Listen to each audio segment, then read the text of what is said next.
This is Capital Notes from Milwaukee's NPR. I'm Ayan Silver in conversation with J.R. Ross. He's editor of WizPolitics.com. Hi, J.R. Thanks for joining me. Oh, anytime.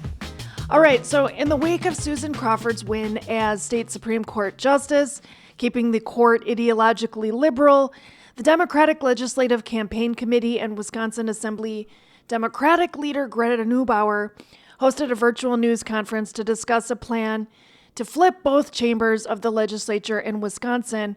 What can you tell us about that? So look, first thing, legislative maps now there's a path for Democrats to win a majority in both houses. So that was put in place after the court threw out the old maps. Republican lawmakers passed the governor's lines because they feared the court would do something that's even more damaging to them. So look, I caution people to read too much into an April electorate when you project a November turnout a year and a half from now. There's so much that's going to happen between now and November of 26 that, hold your horses. That said, there's reason for Republicans to be worried with the high turnout that we saw, especially on the Democratic side of the aisle, the stuff coming out of Washington, D.C. that's making voters unhappy. There's some things to worry about. What about another redistricting lawsuit and the courts putting new congressional maps in by next fall? That one, I don't know if they should really worry that much about it, because in talking to people the last couple of weeks, they point out to me a number of hurdles that you would have to change congressional maps. Now, look, this was a main theme in the Supreme Court race, right? There was an email that went out to tout a fundraising call that involved Susan Crawford. It's touted as this race is a way to flip two Republican-held seats. Republicans seized upon that to do all these, fundraising pitches and get national attention. Now, the thing is, here are your hurdles. Number one, the state Supreme Court already received a lawsuit to overturn the congressional maps. It declined to take it unanimously. That was after throwing out the legislative maps. So you'd have to get at least 3 members of that court, plus Crawford, to say they want to take a challenge the map. So there's hurdle number one. Or, 4 justices who've already said, no, I'm not going to take something like this, to change their minds. That's not exactly easy. Hurdle number 2. What are you going to make the argument about? The legislative maps are thrown out because there's a constitutional issue with them under the Wisconsin Constitution. The court found that there were these non-contiguous territories, basically municipal islands, that they found violate the Constitution. What argument would you make under the Wisconsin Constitution that these maps are illegal? You going to call them a partisan gerrymander? There's a problem with that. They're not a partisan gerrymander. They are an Incumbent Protection Act. So look, this is a history lesson for you, but back in 2011, Republicans had control of both houses of the legislature and the governor's office. They passed legislative maps that put in extreme advantage for Republicans, that set them up to have a huge advantage the next decade. The congressional map, however, was not drawn by them. It was drawn by senior aides to members of the congressional delegation who basically said, okay, hey, what can we do to make us all happy? And they took Stevens Point in that area, moved it out of northern Wisconsin's 7th district and into western Wisconsin's 3rd district, then represented by Democrat Ron Kind. That made Ron Kind's district better for him, and it made the 7th better for Sean Duffy, at that time the brand new Republican congressman. So again, it wasn't a partisan gerrymander. Now, the court maps we have right now are based on that map. The state Supreme Court, when lawmakers and the governor couldn't agree in 2021 on new lines, said, hey, you submit maps to us, you have to take a least change approach to those 2011 lines. The court eventually picked Tony Evers' map that followed that directive, which we have in place now. So if you're going to argue as a partisan gerrymander, you have to argue several things. One is that it was intentional. Okay, there's a bit of a problem there because, again, like I said, it wasn't drawn with partisanship in mind. 2, you have to say it's produced a partisan result, which you could argue because it's right now 6 seats for Republicans, 2 for Democrats in a 50-50 state, right? And 3, there's no alternative explanation for those maps. Well, there's a problem there, right? Now, I'm not saying you can't find a way to challenge these maps. What I'm trying to get across is from talking to lawyers in the last week, they pointed out to me all these hurdles that you'd have to prove a congressional case in front of the state Supreme Court. The third thing is timing. Now, with legislative maps a couple of years ago, the court moved with really amazing speed to get a case in August, have a decision by December. They were talking about new maps by January, but allowing the legislature and the governor to try and reach a deal. That was pretty quick. you usually don't have the court move that quickly. Oh, and by the way, if you somehow got the state Supreme Court to throw out the congressional maps and say, here's the new one, you could get the U.S. Supreme Court involved. And if that happened, it makes it really, really tough to see new lines in place for 2026. So my bottom line is, from all our reporting the past week, yeah, there's a chance you're going to see a lawsuit challenging the congressional map. Definitely a chance. But of it succeeding in the next year and a half, that is a lot tougher to see right now from the people that I talk to. So a memo to Democrats, both locally and nationally, is don't expect some sort of miraculous flipping of 2 House seats in Wisconsin based on new maps, potentially. Like, don't rely on that sort of messaging. Anything is possible in this world, I've learned, but is it likely from people I talk to? They don't think so right now. Interesting. Okay, so that's one thing about the maps. I guess residually from the legislative maps discussion, do you expect, based on what happened in this April election, which you've emphasized the point that it can't tell too much about a race that's going to happen 18 months from now, but given what we know about that, what do you think your anticipation is for the legislative races in 2026? Like, what do you think the vibe is now? Well, tell me, what's the economy going to look like next fall, right? Right now, don't look at your 401k plan or your Roth IRA. Not a great week for those things, right? That's making people unhappy. What's inflation look like, right? What's happening with the jobs picture? Are we in a recession? There are all kinds of things like that to watch for. The one thing I would take away from April and project it forward is you have a Democratic base that is not real happy right now. Now, granted, they're not real happy with the National Party because they want to fight back more against Trump, but they're definitely not happy with Donald Trump or Elon Musk. And so, will Elon Musk be a factor next November? We'll see. But Trump will be around, and he inspires Democrats to get out to the polls. So we saw in April that the Dems are motivated. We also saw that yet again, Trump voters turn out, true Trump voters, not Republicans, but Trump voters, they turn out only when Trump is on the ballot. If he's not, they don't see an incentive to go there. Now, part of it is the issues, right? What drove November with Trump supporters? Immigration, the economy, transgender issues. There were some ads on transgender stuff with the April election, not a whole lot. I saw like one immigration ad, but hard to kind of shoehorn national immigration issues into a state Supreme Court race. And this wasn't an election based on the economy. Judges don't really decide the economy. I get that there's an argument that you could make that Act 10, which strips most public employees of power to collectively bargain, that could lead to higher property tax bills. I get that argument. But that's a hard one to make in a judicial race. Like that's going to be an economic thing. So it's the same kind of issues. Those issues drove Trump voters, and they didn't have a reason to turn out in April because those issues weren't there in that race. I do want to ask real briefly about the trans issues, both in the spring election and with what we've been seeing about anti-trans attack ads around the country in elections on behalf of conservatives. I talked to Abigail Sweats. She's the executive director of FAIR Wisconsin. It's an LGBTQ advocacy organization, and she calls those ads, quote, disgusting and ugly. And she says the most important thing to know about them is that polling shows that they do not work. She referred to a polling firm in San Francisco called Change Research, that those ads don't actually drive voters. What's your take on that?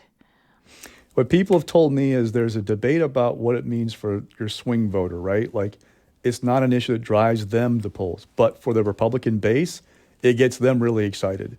And if you need to excite your base, that's an issue that will get them animated and turn out. So that's the thing. It's a motivation thing. Again, it's debatable what it does for the people in the middle. Now, last fall, there are ways it was packaged that turned off swing voters, right? There's one ad that people talked to me about with Donald Trump that it was Trump featuring Kamala Harris saying she supported using taxpayer money for surgeries for transgender inmates, right? Who was not here in the country legally. That rolled up into one ball: transgender issues, taxpayer money, immigration. It was a great ad to capture all of that. So it was unique in that way. Again, I don't know that it motivates swing voters, but it animates your base, and sometimes it can turn off the swing voters. It just depends how you use it. But yeah, I don't think that's the number one issue. My impression from talking to people, it is not the number one issue for voters, but it does have its way to affect people that can be important in an election. You're tuned into Capital Notes. I'm WUWM's Maayan Silver, speaking with J.R. Ross, editor of WisPolitics.com. Okay, so we're going to switch gears a little bit now. Last week at the Joint Finance Committee hearings in Kaukauna and West Allis, people in Wisconsin called for investments to support special education, district attorneys, libraries, the arts, and they urged against cuts to Medicaid. What can you tell us about that? Look, I've watched this process play out for years. For the most part, the members of the committee listen respectfully, ask questions sometimes, hear what people have to say. There's not much impact, all right? Now, there have been some exceptions. I remember, for example, there's a thing called the IRIS program that helps people who have challenges remain in their homes rather than going to assisted care facility. It was under Scott Walker when he was governor, and they were going to change that program, and I can't remember exactly how. There was such a blowback for people showing up at a hearing saying, look, this is how you're going to change my life if you do this, that actually changed the committee's mind, and they didn't do those changes that Walker had proposed. Other than that, I mean, I don't want to be dismissive of it, but I see people go in every 2 years say, we need more money for education. We need more money for special education, for the university, for A, B, and C. It doesn't really shape lawmakers' views. Yeah, again, there are exceptions to that rule, but this is part of the process that plays out. They hear from people, but I don't know you're going to see a change of heart about UW, for example, off of these hearings, because there have been plenty of signs from Republican lawmakers that they're not going to give the universities of Wisconsin $855 million more in state tax dollars the way Governor Evers wants them to. So what's the point? I mean, is it then, would you say it's just for show that the Joint Finance Committee goes around the state and holds these hearings for the public to weigh in? No, it's part of the process. It gives the public an opportunity. And again, there are times when it does sway the committee, definitely. But, it's not often that I see a really changed approach to the budget because of these hearings. And so there is something that's being discussed that would affect Milwaukee County. It's a new public safety complex where the Milwaukee County Courthouse is. County Executive David Crowley is interested in that. What can you tell us about that? So that money was then called the capital budget. So you have the executive budget, which spends the money on schools, Medicaid, UW, corrections, all those things. The capital budget is your building budget, okay? And they're separate, but then they get joined as one. The capital budget is largely built on borrowing. The governor proposed his capital budget. He included some money for Milwaukee for those purposes in that. They go through a process where the building commission, which is right now split between 4 Republican appointees and 4 Democratic ones, they took it up and they deadlocked on the proposal. So it goes to the Joint Finance Committee with no recommendation. So the big questions now are, can Milwaukee officials convince Republican lawmakers who control that committee 12-4 that they should approve state money to help Milwaukee with those facilities? I'm not saying it's going to be an easy task. I don't know if it's an impossible one, but it's probably not going to be easy. So that's the thing. Can you convince Republicans to want to give that money to Milwaukee to help out with their construction project? Because they're going to say, hey, my county built X, Y, and Z, and we didn't get state money for it. Why should Milwaukee?